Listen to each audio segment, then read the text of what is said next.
So that is a strawberry farm behind me, and to my left and to my right there are rice fields. Actually, some of them were knocked down recently in a rainstorm, and I just hope that it does not mean that they cannot be harvested, because there's some fields here with literally like half of the rice apparently gone. So here we are, 13 hours ahead in Korea. So when I woke up today, I saw the second Trump assassination attempt. In some ways, it's not totally surprising. When the first attempt happened, I was actually thinking, you know, there's actually now, I'm not going to say something like a decent chance, but there is now a non-trivial chance, right? A chance that he has to at least be worried about, that something like this will happen again. And the reason why I thought that is it goes back to my idea that I was talking about in my essay on automachination.com.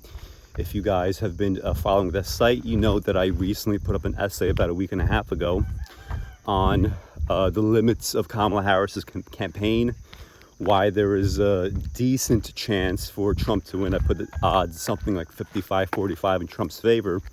And one of the arguments I was making in there was things are just getting so much more competitive, right? Like alongside every kind of metric in life. This is not just like in terms of everyday existence and jobs. It's also stuff like presidential campaigns. And a lot of this has to do with the fact that we keep squeezing the same stone, trying to get more and more out of it.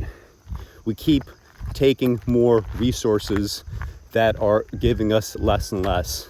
We keep making investments into things that are providing us less and less. And when it comes to actual like ability and competence, there is very much a race to the bottom when it comes to competency, right? Look at the way, for example, that the Harris campaign conducts itself, the Trump campaign conducts itself, just mistake after mistake after mistake after mistake that, you know, maybe I'm misremembering from when I was a child, but I don't remember things being as sloppy as they have gotten. Had Kamala been running a better campaign, had she been a better candidate, had Democrats had better options, right? Instead of like dumping Biden, right, like literally months before the election. And not, you know, my recommendation was not in terms of like I'm going to vote for Kamala Harris, but in terms of just like pure power, right? If you want to win, right, dump Biden, push Kamala through, don't do a primary, right? You have no time for this. Let's just lean into all these anti-democratic principles that both parties have been cultivating for a long time now. And with no good options and no real way to make like credible promises, whether it's like on Gaza for a ceasefire, right? Whether it's like just stopping aid to Israel, whether it's, you know, like talking about a minimum wage hike, right, which is not really part of the cycle anymore. Healthcare, not part of this cycle or any other cycles anymore. If you don't have these good options, if you're incapable of making credible promises to voters, you're just left running two campaigns, both in the case of Trump and in the case of Kamala Harris, that are, they're going to be coin tosses, right? And that's the crazy part. It's always going to be this coin toss. After the recent polling positive for Kamala Harris after her debate performance against Trump, Nate Silver, who was inching Trump towards 65-35, right, in Trump's favor. When I saw that, I thought that was too much. That's why I originally said 55-45. Now it seems like his model is coming down to 55-45, and I don't think it could really be that much higher for either candidate, right? We're no longer at the stage where these things are possible, right? For that to be possible, you need to have credible personalities, right? There's no Obama figure on the horizon as far as I can tell. Or you need to have either combination of credible personalities or credible, right, metrics and credible plans, right? Credible things that you could give people, and that's just not happening anymore, right? In many respects, this is kind of like the saddest election that I've seen, right? It feels even much more like a funeral compared to even 2016. As things get more and more competitive, right? They're not getting competitive in the ways that market freaks, right, and market obsessives think of the word as competition, right? Ideally, in those scenarios, competition is supposed to bring you greater goods, right? It's supposed to provide positive things for you. Competition is supposed to allow, right, the best of the best to rise to the top, and things that don't belong to the top, things that don't belong, right, the market is supposed to select against them. That's not what's been happening. Because what happens when it comes to capitalism, or it comes to just like human power in general, cartels form, right? They essentially end up, like putting their foot down and saying, what are the possible parameters in terms of movement? What can we offer? And they put their thumb in the scale, and you get is what you get, right? So 2 unpopular candidates, boom, we're going to run them through. 2020, 2 unpopular candidates, boom. 2016, 2 unpopular candidates, boom. No credible policies, no nothing. And they turn around and they say that this is democracy, right? It's democracy only in the most technical sense of the word, right? It's a democracy because you are technically allowed to vote. The problem, of course, is that as you're voting, there is no serious distinction between the candidates any longer, right? This is how competition looks like in reality. This is competition when it's filtered through the auspices and the powers of cartels, right? Who basically set the pace of pretty much everything. This is how we are in this situation. This is how the only way that we could get rid of Trump is that we have to kill him, right? The only way the Democrats could win is, anti-democratic, pushing Kamala through. So I want to talk about this idea of this being the most depressing election ever. And I thought of this because I was recently reflecting on the fact that on my Twitter page that the left has pretty much lost almost every single argument that I can think of, right? Or rather has lost on policy questions. It has lost on what it has able to procure. And certain things, might be better. For example, yes, in America, we do have gay marriage, right? We have things like that, and that's not a small thing, right? If you are gay, right? There's other kinds of wins that you could point to. There's the fact that segregation, although alongside many metrics, is getting worse. In other ways, there is a kind of intermingling of people that might not have been totally possible 30, 40 years ago. So certain metrics are improving in that regard. However, when it comes to like the things that have the biggest impact on the highest number of people, I mean, just think about it, right? Recently, Alberto Gonzalez came out to endorse Kamala Harris. And I just saw on Twitter, like, Gonzalez, and I was like, Gonzalez? Like, I hope it's not Alberto. It can't be Alberto Gonzalez, can it? Like, why would it even matter what he has to say about anything? Turned out to be Alberto Gonzalez. And if you're substantially younger than me, you won't even know who this name is, right? He's fucking dead to history, which is exactly the point. He is dead, right? He is a total irrelevancy. His existence was by far a net negative, right? He's a parasite upon the rest of the world. He was a Bush-era attorney general. He presided over the prosecution of Republican political enemies, right? Very kind of Trump style. Keep in mind that the Bush administration, they did, right, effectively steal the 2000 election. Right? We always like to talk about, Trump, right? 2016, illegitimate. 2020, election denial, right? But all this has been going on for a very long time. He presided over the mass murder of Muslim detainees. Let's just call them hostages, right? Very often they were kept without charge. He presided over torture sites, right, and sort of tried to obfuscate what was going on. And, he's coming out in endorsement, right? This total irrelevancy. Dick Cheney coming out endorsing Kamala Harris. The DNC, a Palestinian who was very pro-Harris, right, telling people to vote for her, wanted to give this kind of like anodyne, like 5-minute speech, was not allowed to do so. But instead we have cops speaking of the DNC, right? Keep in mind that in 2020, you had Nancy Pelosi and other Democrats kneeling, right, wearing ethnic garb for the sake of George Floyd.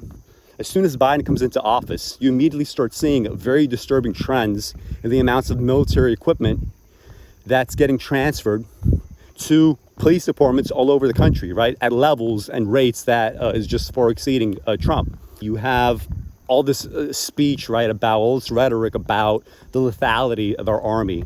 You have everything but policy. You have everything but what we would consider leftist principles. And again, when I was growing up and I was in high school and I was going to all these anti-war, right, anti-Iraq war protests, anti-Afghanistan war protests, to me, it was just kind of like, this is what you did, right? It was considered the normal thing. You're not supposed to be pro any of this garbage.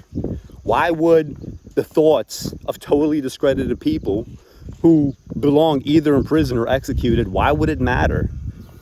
You have just this morning relative here to where I am, all these Reagan-era staffers coming out and endorsing Kamala Harris. And it's just so funny, isn't it? Like the so-called Reagan revolution that the country has never actually recovered from. We're still there, aren't we? And we're still feeling those effects. Just as Reagan began to cut all those taxes, right, for the rich, and essentially just kind of totally destroying the state, right, and the welfare state, the ability of the state to actually get things done, putting all these dampers on collective action. This keeps going, right? It continued with Bill Clinton. It continued with Bush again, right, with more tax cuts. It continued with Obama, the refusal to deal with the tax cuts. Trump, new tax cuts. Biden says, the first day that I'm in office, this is a literal verbatim quote, first day that I'm in office, I'm going to reverse Trump's tax cuts. That absolutely did not happen. There's a reason why it cannot happen. Structurally, it cannot happen. Structural reasons. It goes beyond the ability to make and keep promises. Structural reasons, structural impediments for why these things cannot actually happen. And we're still dealing with that revolution. And it still has these effects, and it's still the dominant force. And Democrats, right, if they're elected, they're supposed to be the ones that fight against this. They're supposed to be the ones that deal with it. They're the ones that reverse it. But again, that does not happen. Biden was running essentially on restoring either Roe v. Wade or protecting abortion rights. And it's like, look, under your watch, we had erosion of affirmative action. We have erosion of abortion rights. We have all these other small erosions that people don't really pay attention to, whether in the federal courts or, a lot of other stuff happened in the Supreme Court. But as I see this, and I see Democrats blaming, well, Trump is the one that put in these judges, right? That's why we have a radical right-wing judiciary. No. Biden comes into office. We know the following 3 facts are true. Number 1, we know that Merrick Garland should have been seated, right, during Obama's tenure. That is a fact. Fact number 2, we know that Brett Kavanaugh perjured himself on the stand as he was doing his confirmation, right? And I'm sorry, but if you are trying to be a Supreme Court judge, perjury is absolutely disqualifying. He absolutely should not be on the court. Third fact, we know how corrupt Clarence Thomas is. And apparently more and more corrupt as things goes on, right? As time goes on, more facts are revealed, whether it's financial corruption, whether it's how he's getting inveigled into like the Capitol riots. And we have all these things happening in the Supreme Court, right? We have 3 legitimate judges. Biden sees this, Democrats see this. And there's like a little bit of talk about packing the courts or some other kind of reforms. Nothing happens, right? I'm sorry, but that is on you now. That is your fault. You did this. Right, you did this. Like you had control over the Senate, you had control over the House, and you had the presidency. And if it was really as bad as you said it was, then your number 1 priority in that moment should have been, we have to deal with the court right now while we still have the chance to do so. And if you can't, because you either don't have enough votes or you don't have enough willpower or you're too scared of what might happen next time around, that is on you, right? That is no longer what Republicans did, right? Because we know that those things were illegitimate. Everything, right, from being the war party, the pro-cop party, from being the anti-judicial reform party, from being the pro-genocide party, right? Like all of this, like it's just so disastrous, and it's so depressing, and it's so toxic to the liberal brand, is it not? Right? People keep coming back to this question of, why is it so difficult for Democrats to do X, Y, and Z in America, right? Why is it so difficult for us to get the kind of policies that we want? And they always bring forward the same idea again and again, which is, well, it just so happens that the American voting base is simply too conservative to get the things done that we want. And that is obviously so false, isn't it? The real problem is that every time that you get elected and call yourself an alternative to Republican policies, and you call that liberalism, right? We're going to do liberal policies now. If these liberal policies are abject failures, whether it's the failure in Ukraine, whether it's the failure to reign in Gaza, whether it's the failure to pass healthcare reform, Whether it's the fact that, the main thing that we could associate with the administration now is, stuff like inflation. It's this like general malaise. Like, even if Americans don't pay attention to foreign policy, they know that like there's like something wrong, right? Like, weren't we supposed to collapse Russia? Weren't we supposed to save Ukraine? Weren't we supposed to? That was 2 years ago, right? And now 2.5 years later, Ukraine is not really in the news, because what can you say about Ukraine, right? None of that news sounds good, right? Nothing good is coming out of it.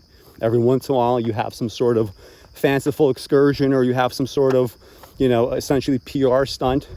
But that doesn't change the calculus of what's happening really in Ukraine. Ukraine is depopulated by like a third of its population. So Ukraine's not going to be in the news in any positive way. Gaza can't possibly be in the news in any positive way. If you look at the latest polling, majorities like kind of like across the board, they support a ceasefire, they support arms embargo, they support following the law, right? When it comes to just like how America sells weapons, what is left essentially, right? It's just this generic malaise that nobody can actually deal with, right? Nobody can actually fix. And voters respond to that. This is why this continues to be so close. It's not like people expected Donald Trump to win the debate, right? Like, it was all like Polymarket, it was like 80%, expecting a Kamala win. Pundits kind of like almost universal agreement. Yeah, Kamala's probably going to win. But still, surprisingly bad performance from Trump.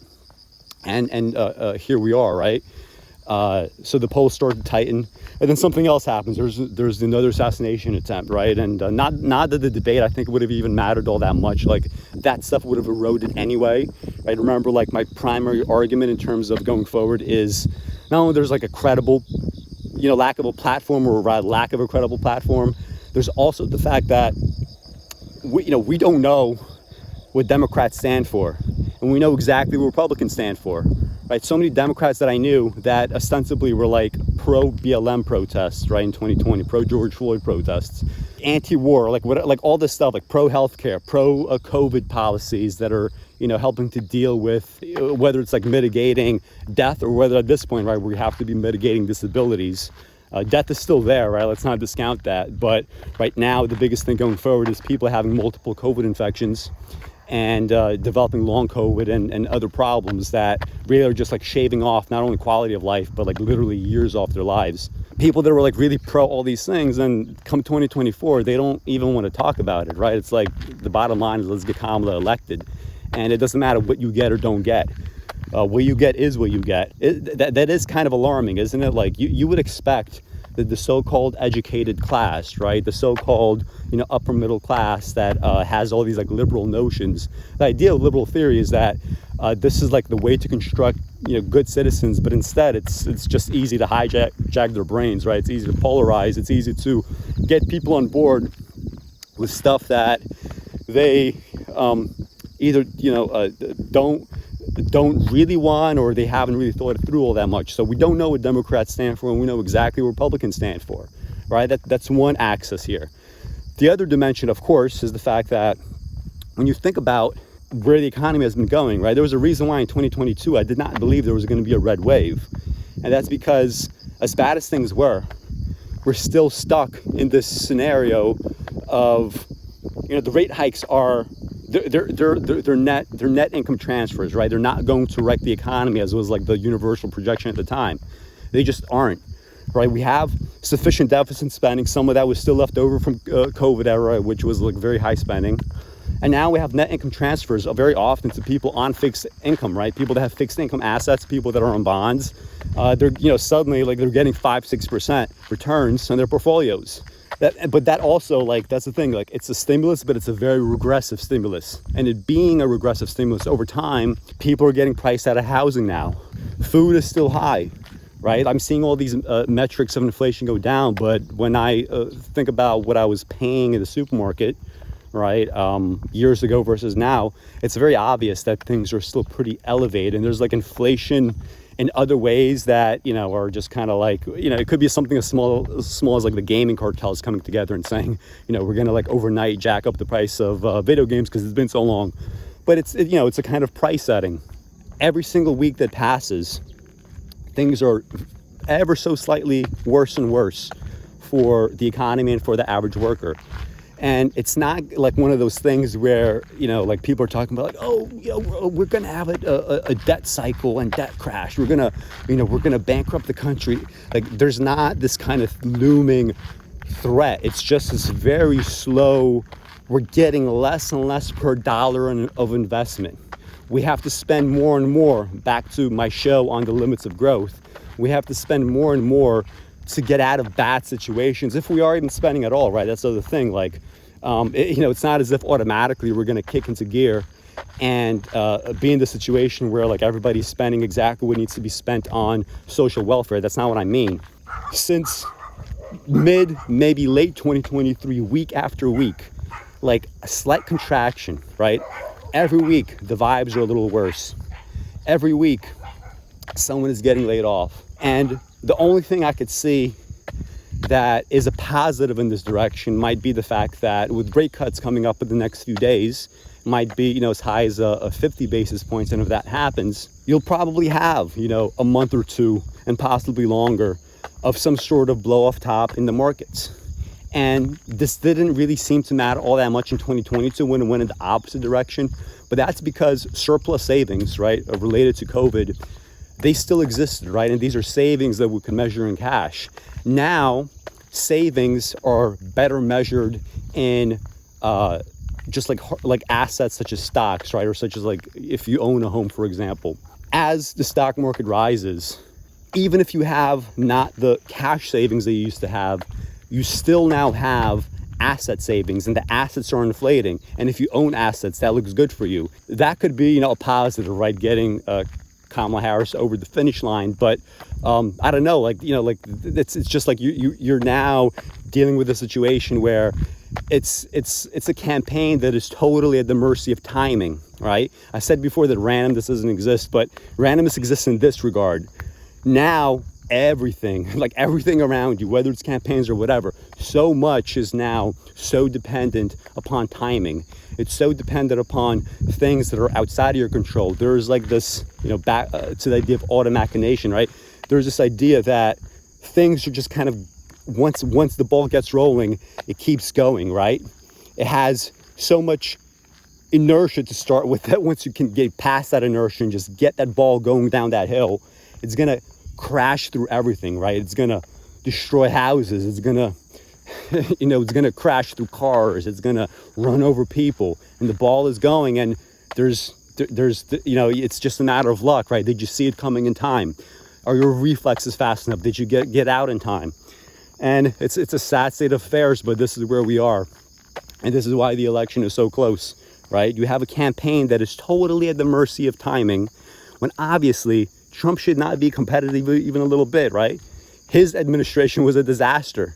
He should not be competitive. But the Biden administration was also a disaster. That's why it's competitive. It's not competition based on mutual escalations of talent and skill and great ideas. No. It is competition based on a race to the bottom and who can scare who the worst. This is our situation. This is the world that we live in. I don't have much else to say. Here's a bit more of the landscape. A little bit of a smoky kind of deal going on here. I love that smell. I gotta be honest. Oh, and here, you'll probably recognize this later when I pull out some of that footage. It's not sunrise here anymore, but if you get here early enough, there is a fantastic sunrise that is always extremely red. And very often in the mornings, the mountains and the hills, they're so smoky and they're so blue. And it looks especially nice from this vantage. Anyway, it's actually getting really hot now, so I'm gonna head inside and start my day. Thank you guys for watching, and I will come back with more material soon.